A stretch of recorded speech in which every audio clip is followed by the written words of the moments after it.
Yo, what's going on, y'all? It's Cone back here again today with another video, and last night, the Denver Nuggets defeated the Los Angeles Lakers, completing their sweep in the Western Conference Finals to advance to the first NBA Finals in franchise history. Of course, Nikola Jokic won Western Conference Finals MVP as he continues to cement himself as the best player in the world, putting up like a 30-point triple-double in the Western Conference Finals. Jamal Murray was also amazing, averaging over 30 for that series. You got great play from their supporting cast, Michael Malone with some great coaching. The Nuggets are just an amazing team that is now 4 games away from winning an NBA title, and because they're going to continue to play, I don't want to talk about them too much in this video. Really, I just want to give them their props here at the beginning, before we get into the Los Angeles Lakers, who of course ended up losing this Western Conference Finals without a single win, and they ended up in a spot that nobody thought they'd be in towards the beginning of the season. I'm sure you've heard this a million times by now, but the Lakers started the year 2-10, and things looked incredibly bleak. In the offseason, I made a video talking about how the Lakers kind of failed, how they fell apart after that title, how they made a bunch of bad decisions,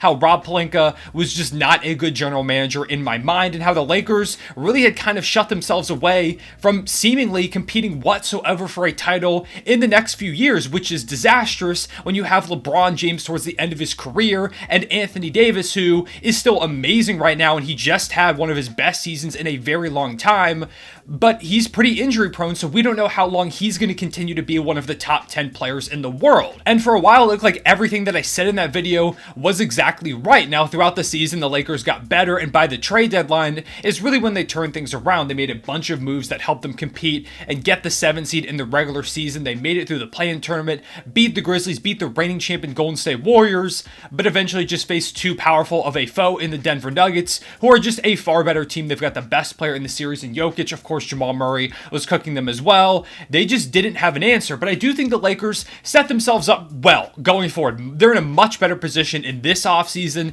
than they were in the past couple of ones. They've got some cap space that they can work with. Of course, they do have a lot of guys they need to retain because very few players on this roster are actually under contract going into next season. Actually, something LeBron James alluded to in his post-game press conference, which we're going to talk a lot about in this video. And some of the biggest names include Austin Reeves, who has really established himself as one of the most critical players on this roster. He was probably the 3rd best player for the entirety of this run that the Lakers had. He was amazing. Of course, just his 2nd year in the league as an undrafted free agent. He's really proven himself, and I think he's about to get a bag in this offseason. I would imagine between $15 and $20 million, if not maybe even a bit more, depending on what the market is. Some team is going to throw him a lot of money, and the Lakers are going to have to match that. You can't let Austin Reeves walk. You finally were able to bring in a high-level young talent, something that it seemed like you didn't really have much of on your roster. He became a super critical piece to your Western Conference Finals run to turning this season around. You've got to bring back Austin Reeves. It's going to cost you a lot,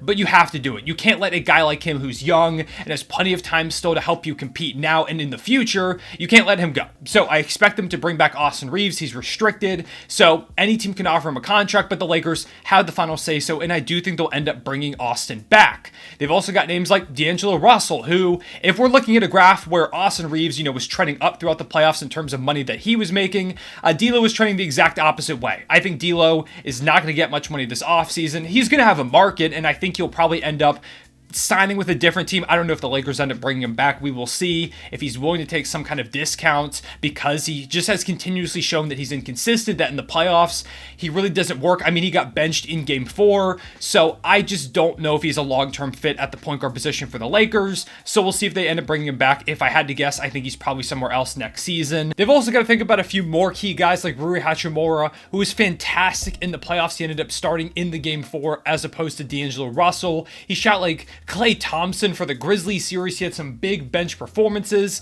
Rui was great. I would expect that the Lakers really try to bring him back, but he's another guy that I wouldn't be surprised if another team offers a lot of money, and maybe the Lakers just can't end up keeping him. Might be the same case for Lonnie Walker, who ended up getting benched for a majority of the stretch run of the regular season, but in the playoffs when the Lakers desperately needed an offensive boost, he came in against the Golden State Warriors, had some really big quarters, and became a staple of the rotation all the way up until the end, and I think that might have earned him a decent bit of money. Now, I don't think he's going to get a lucrative contract or anything, but he's another player that might end up pricing out of the Lakers' range, depending on what other teams' interest in him is, and the Lakers, I'm sure, would love to have him back the way that he played at the end of his run in this season. And of course, a million other players on this roster, and if other players walk, go get paydays somewhere else. The Lakers are going to have to fill in spots with likely minimum contracts, especially if they bring in another big name star, which is also a possibility. Of course, the Kyrie Irving rumors continue to float around for the Lakers. There was the whole saga where the Lakers were trying to trade for him last offseason. They wanted to get him at the deadline again, but they ended up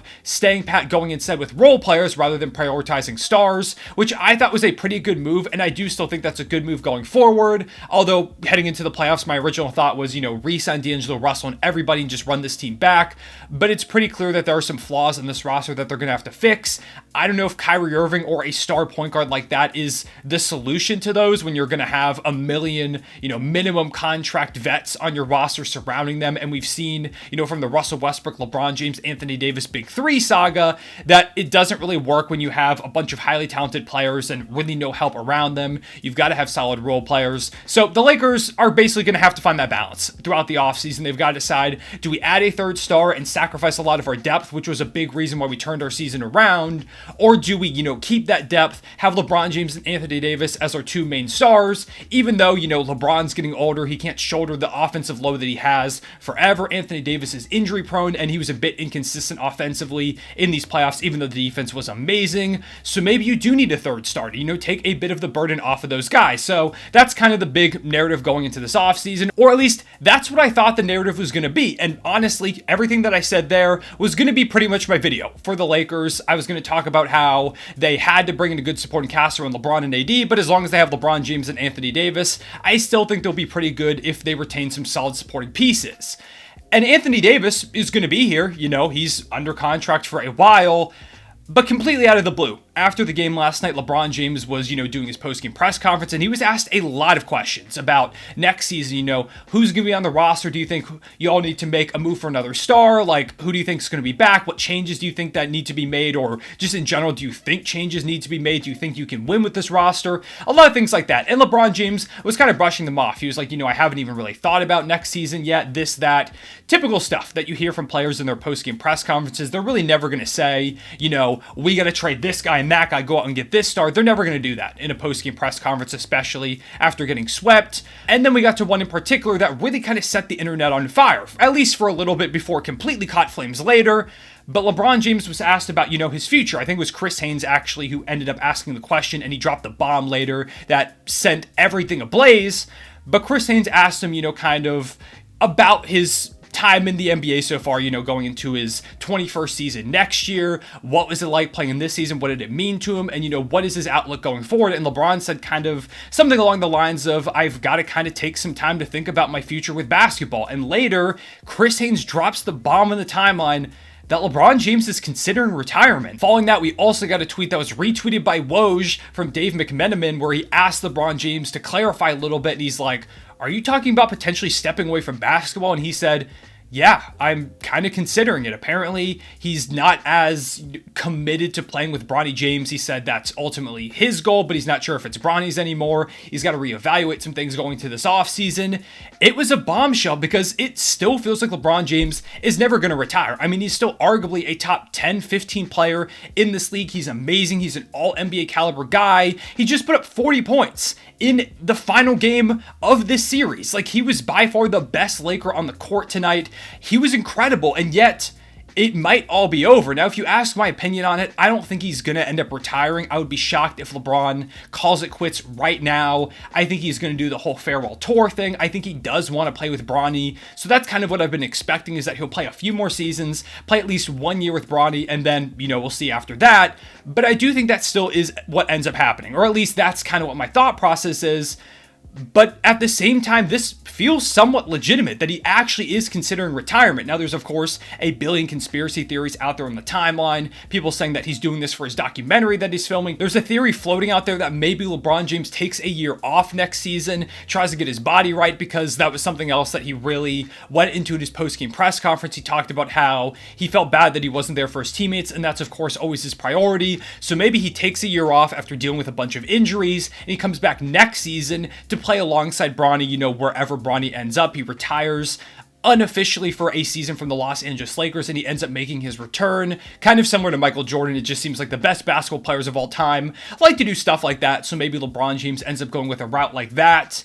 Or maybe he's just done. Maybe we just saw the last game of LeBron James's career. But again, I'd be surprised. I really don't think he goes out like that. I think he wants to do a bit more. I think he still wants to pursue another ring. He wants to play alongside his son. Maybe it is all over, but again, I would be shocked. But this does throw a wrench into the Lakers offseason, because if LeBron retires, it's over. Like, this core is done, because you're not going to get a player like that. Now, maybe you could draw in some free agents with LeBron leaving. Maybe you have a couple of big contract slots. You can bring in a couple more stars to put alongside Anthony Davis. But it really does feel like if LeBron retires, this Laker era is over. Maybe you then think about trading Anthony Davis. Maybe you do a sign and trade with Austin Reeves to bring in more young assets. Or you could just keep Austin Reeves because he's young in and of himself, and he's also really, really good at this point. So maybe you hold on to him. But if LeBron retires, you're in a bad spot. You just traded your 2027 first round pick. You still have your 2029 one, but the rest of them are owed pretty much solely to the Pelicans for the Anthony Davis trade.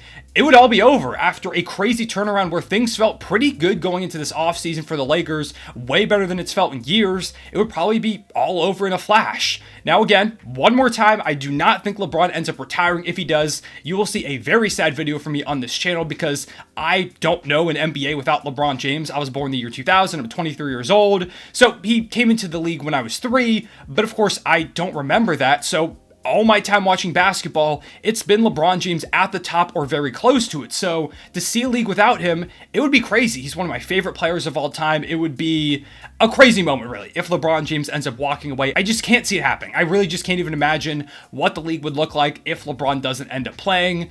Some people also theorize that maybe this is a power play of sorts, where LeBron's going like, hey, I'm thinking about retiring. I don't have much left in the tank.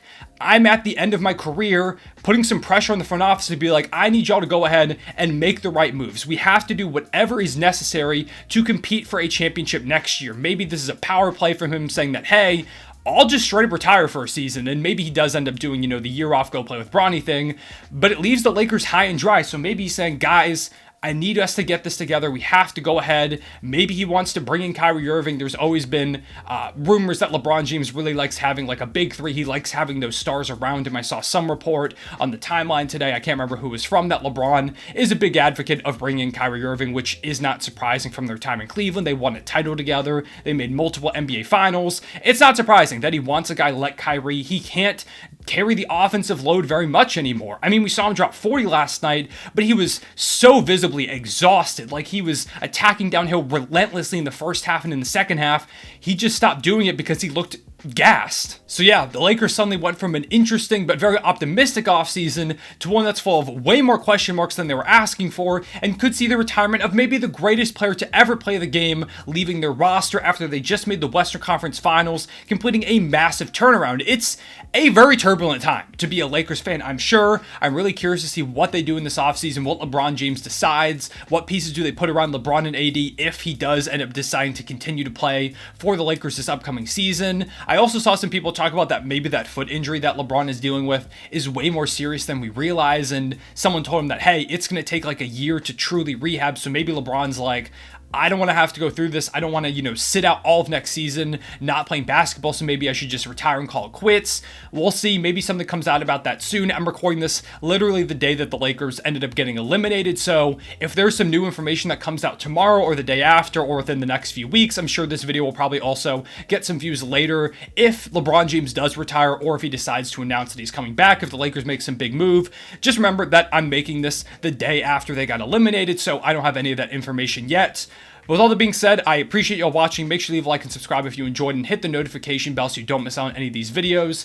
I am really interested to see what they end up doing. I think there's a lot of crazy potential for this Lakers offseason. There was also a report today that they are considering trading for Trae Young. I don't know what they even offer the Hawks that's interesting to them, even slightly. It would be like probably Austin Reeves, Mo Bamba, a first-round pick. It would be a terrible offer. There's no chance the Lakers could pry Trae Young away from Atlanta, and I expect to see a lot more of those rumors in this offseason. I think Kyrie is kind of the most realistic star option by far for the Lakers. Dallas didn't end up seeming to work out in that half season. Maybe he wants to go play with LeBron. Anthony Davis, he wants to compete for a championship, and who knows how he liked the Dallas experience. Of course, if he leaves, it would probably be a disaster for Dallas, who ended up trading a very valuable first-round pick and banked on him becoming Luka's co-star. superstar, but with Kyrie Irving, you never really know. So we'll see if that does end up coming to fruition.